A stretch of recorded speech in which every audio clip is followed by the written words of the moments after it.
صباح الفل. والله انا بستغرب من الناس اللي بتقعد تشتمني. انا ما اعرفش، انا ما جبتش سيره النادي ولا سيره جماهير ولا سيره اي حاجه. في نفس الوقت هم بيدافعوا عن واحد يعني شتمهم بامهم وقلل من كرامتهم وذلهم بسندوتشات الكبده وسندوتشات الفراخ وسندوتشات السجق. وانت مال امك وانت مال اللي خلفتك واسال يور ماذر واسال امك. يعني حاجه قمه السفاله. يعني انا ما اعرفش بجد والله.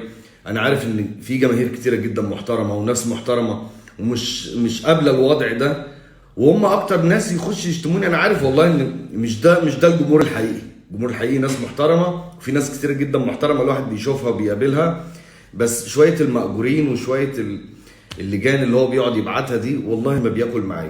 بحترم الجميع ورغم الاهانات ورغم الشتيمه الكل على دماغي، وليكم كل التقدير والاحترام. صباح الفل.